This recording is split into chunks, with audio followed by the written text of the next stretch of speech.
Welcome back, folks, to World of Warships Legends. I'm Soopa-Dave, and today's build and play guide is going to be on the Viribus Unitis. I don't know how to pronounce stuff. You guys didn't come here for pronunciations, and if you did, shame on you, but I've been calling it the virus. All right, so let's get into this ship. This is a very interesting ship. It's probably one of the most interesting ships in the game. You only have one actual quote unquote commander for it, and that is Janko Jokovic here. I have the inspirations as Von Hipper or Haruna. If you don't have Haruna, just, you know, you could go with other secondaries. Now, I'm showing you the secondary build, and it actually isn't terrible. And it really is your only option with commanders. There's not really a good commander that gives you a whole lot outside of that. I mean, you could go with, if you were going to build the main guns, you would definitely want to take Crisscross and Reaching Out XXL. So, and then probably D. Ravel and Scharnhorst or John Fisher for perks. But these are the perks we have right here. And also for the skills, which, like I said, I'm going to show you guys a secondary build because that's kind of what Warship made this to be. Um, it does have the longest secondaries according to Warships at tier 4. But Reckless Gunman, it gets the reload time down. You don't see torpedoes. That kind of actually is a negative effect. But there ain't much at that range you really want to take. Obviously, Porcupine and Firefighter for the third skill, and properly meticulous for your fourth skill to get your secondaries going and fight fire with fire. Now, if you don't have this commander and you're still new, and you have this ship, Conrad Helrich is going to be really your only option, and you're going to want Burn It Down XXL, Crisscross, and probably um, Fortified to give you extra health, and Reaching Out XXL. In your inspirations, if you're not high enough and you only have Hellrich, you're probably not going to have inspirations, but you could either build for the secondaries or accuracy. With Hellrich, I would basically go with accuracy because you're not going to have much for secondaries. For your combat or your combat upgrade mods, this is going to be based on whether you're building into secondaries or accuracy. If you're going to build into accuracy, go ahead and take aiming system mods 1. If you're building into secondaries, secondary battery mod is a must. So let's take a look at the consumables. You have 3 heals, which you absolutely need in this ship, and we'll talk about it here in a second. And enhanced secondary targeting for your other one, which do help the secondaries. For survivability, this thing is terrible at 35,000 health. It doesn't have like super amazing heals or nothing to really help out. This is by far the lowest tier for a battleship. In fact, outside of Kavor, I think it's almost 10,000 to the next one or something similar to that. Most battleships have 45 to 55,000 at tier 4. And, you know, a lot of times you're going to be up against tier 5s with up to upwards of 60,000 health. This thing does not have a lot of health at all. Now, some of the bright spots of this ship. Even though these guns don't go very far, at 14.3, they are pretty good. They're 12-inch guns. They're smaller, but they're not bad guns, actually. In the secondaries, you have 12, 6 inches and reaching out to like 7.6. That's about as far as you're going to get them. I pretty much have my commander's max for this build. And the reload at 9.2. And that reload might scare you, but they're 6-inch guns. They're actually for the tier. They actually hit, as you can see, 11% fire chance. And shell damage is decent for secondaries, particularly at the tier. And this is like the bright spot of this ship, for sure. AA defense, it is nothing. You have 4 that do only 9 damage per second at 3 kilometers. This is almost Arkansas laughable. There's like one guy, he's just picking up rocks and throwing it at the planes as they drive by. It's not great. Maneuverability, it's pretty slow like everything at this tier, but has a really good turning circle and the rudder shift isn't bad. Concealment, not terrible for the tier. It's actually pretty good, but again, it's a battleship. You're not sneaking up on dead moose in open water. With that being said, I'm going to talk about the problems with this ship and go ahead and laugh at these stats. I always thought the people that were in this Viribus Unitis, we're just going to call it the virus. I always used to think they were maybe not great players. And having played this ship, you guys are going to see my first match, and I don't normally like when I don't have very many stats, you're going to see the damage and stuff. But I wanted to show this off for a particular reason here. Main gun accuracy is good. But I've had 4 matches in this ship. One match I did, I think, like 60,000 damage and lost. It was okay, right? And the other one at 80 was the one that you guys are going to see here. But I had 2 other matches. And I used to think people that played in this ship might not be, or they might be learning. There is a huge problem with this ship, as we're going to show on the armor here. At distance, I had 2 tier 5 fights where I was actually the only, in one of them I was the only tier 4, and the other one I was one of 2 tier 4s, I believe. I didn't even get out of the starting gate. So I had them 2 matches where I did like 60,000 and one with 80, and the other 2 matches I didn't even fire my guns. This thing will get completely wrecked at range. It doesn't have good health, but you're going to see on the armor here, we'll go take a look at it right now. We'll go ahead and take off the superstructure. One thing to note is, that's pretty small superstructure, obviously, right? So just remember that. We'll take the guns off, and we'll take the torpedo protection off.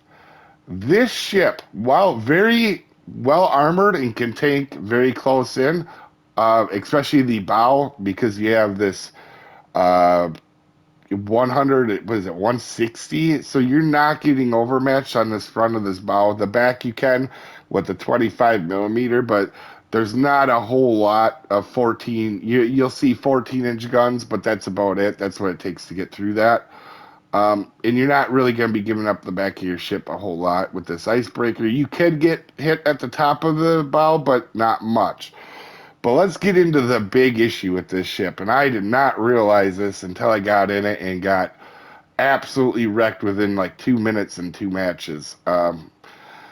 So if you look from above, the armor, your deck armor is only 30. And then you have the 25 millimeter cover over the bow and stern. Not good, right? So that's a real problem. Down here, shooting it from the side, amazing. It does great, right? I have no problem with that. You'll see it tanks pretty well, considering how bad a health it actually has.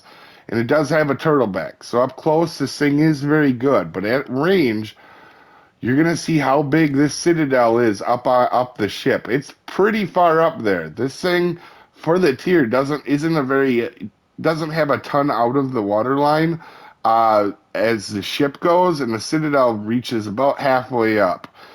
And with not having a very good deck armor, in not being much on above, you can see the superstructure small. There's some stuff up there, but there's not really a whole lot up there. You can see that this thing, you can definitely see the concerns from above, and I did not realize it. When I looked at this, I thought, wow, this is going to be tanky. But it is flat, it's got some weird angles, and I have gotten absolutely wrecked in them 2 matches on tier 5s. Like, you can't even shoot back. Your main guns are 14-3. I didn't even get to shoot back, and I was, like, dead. Through 2-3 battleships, shot at me each time at range, and it murdered me. As we go ahead and start this match and check who we're up against, I do want to say it is disclaimer time. This is a beginner's guide to help out people just learning this ship or learning the game in general. This is not for professional gamers that know everything there is to know about everything. There is also multiple ways to build and play ships, so opinions will vary. I am just a above average player. I don't claim to be the best player in the world. I just am a pretty darn good player. So I do make mistakes. You're going to see some in this match. And also, you didn't come to this video to see how to pronounce names, as I am very terrible at slaughtering other beautiful languages. It's almost an art form, so keep that in mind when you're watching this, guys. Now, I don't hate the ship by any means, but it's not one of my favorites. I do like the main guns on it, but the fact that it has no AA at low tier, where there's planes in every matches, and at tier 5 with the range that it has and the armor that it has, it absolutely gets demolished and doesn't have much health. Um, if you take them things all out, which is basically every match you're going to be in, it's actually a really good ship. And I've been calling it the virus now, but you're gonna see here. I'm trying to sneak up a little bit, and this was my first match that you guys are seeing here. You're gonna see I was shooting HE for the first two salvos, didn't even realize it. So it took me a second to realize I was firing HE out of it. So I was trying to sneak up a little bit. Didn't realize everybody was going to rush on their team. So I'm trying to use this island cover in front of me a little bit, just to limit who can shoot at me.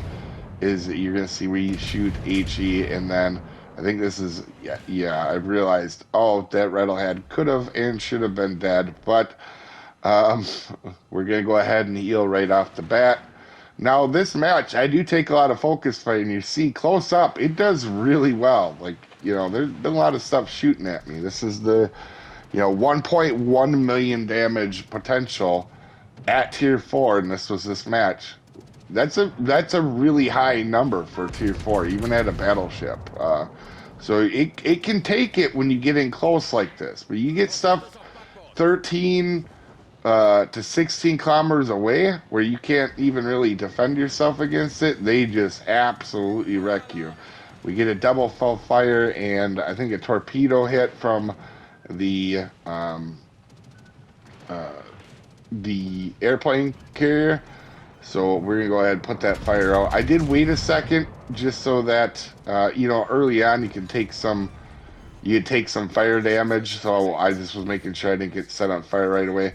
And these secondaries, when they do get in range, the one match that I did that you guys aren't seeing that I actually did a little bit of damage as well with. Secondaries aren't bad. They're not all they hit pretty hard for what they are when you do get them to hit. And I know the range isn't wonderful on them, but man, you get the right tier 3 match, and this ship, you have tier 3 with no carrier in it, might be one of the most powerful ships to be in. But that being said, you can see there's nothing really we can shoot at. Everything's pretty much out of range here. So I think I did have a booster on for this one. So I think I could shoot out to 14.5 or 6. But normally your range is 14.3 in this ship. So as you can see, we're going to go ahead and move up now. The right side is pretty far back at my time of the decision making. And I kind of want to help that left side flank with these battleships. I figure I can kind of get in there, or at least get out enough where I can shoot a few of them, get angled against them. But what I didn't realize at this moment, because the mini map, the ships are kind of hiding it, but they are behind an island here. So we're going to go ahead, 2 of them are. So we're going to go take a shot at the Marblehead. And you can see I turn out to angle towards the Congo and the Algier, but you can see they're behind the mountain. So once I realize that, you'll see I'll start to turn in here after we go ahead and try to take out the Marblehead. So, but you can see I've been kind of getting focused on pretty good in this match, and it can hold up even with the low amount of health it is. You can see it's not doing bad at close up. Now, If these battleships and stuff were at 13, 14 kilometers, you would see a real problem. Now, this is kind of where I get the chance to see the Algier, and we're going to go ahead and shoot at it. And we're going to aim just a little bit up because the guns at this level are not super accurate. And we're going to keep closing in. I was hoping to get my secondaries going on the Wyoming, but he doesn't have much health left. As you can see, he's almost dead there completely. But we're going to try to get turned at him. Now, I made a mistake here because I thought Algier was going back behind the mountain, and he did backing up, and he's going to get a good shot on me while I'm, he backs up, and I didn't realize it. And now you're going to see him get a good shot on me. I'm trying not to lift my side out of the water too much here, but I also realize I got to get angled to the Algier, and as you're going to see here in a second, while I go ahead and get my guns ready, he actually does hit me pretty good. I don't think any of them were a Citadel, just a lot of pens. They might have been a Citadel in there, but again, for as bad as I was in that position, we do get our revenge and take a ton of health off of him without a Citadel. So we traded back. But again, even with the aircraft carrier in this match, we don't even have a plane shot down. And my surprise level is right around 0, guys. And as you see, we're going to go ahead and try to get rid of Algier because clearly he does know how to shoot, at least us anyway. And we're going to get our secondaries in on there, or try to. But he's going to die right away to us. So we had a lot of people at about 9 kilometers in this match, and this ship does very well at that distance. And you're going to see now we can get our revenge on the carrier, as we're going to go ahead and start shooting. Now the first set of shots end up really short, like really short. As you can see, I think we hit them with 1 overpen. But these 12-inch guns, honestly, though, they're not bad. That's the biggest surprise to me was I thought these guns were going to be terrible. As you see, we get another Citadel. So, the guns, these 12-inch guns are not bad. And in the right circumstances, this is a super powerful ship. But it can also be a super weak ship in certain scenarios as well. So, not a bad ship. The Virus is a ship where you gotta kind of know situationally what you're doing, and you gotta pay attention. And one of them ships where you can't just you gotta understand sometimes there's gonna be tough games in it, and there's not a whole lot you can do, especially at tier 5. If I play this much anymore, with big keyword if I do, I'm going to cry if I see a tier 5 battleships against me because they just wreck me at range. With that being said, we ended up with a decent game, second on the leaderboard, helped our team out. Anyway, hopefully you guys have a wonderful day, and I will see you next time, folks. Have a good one.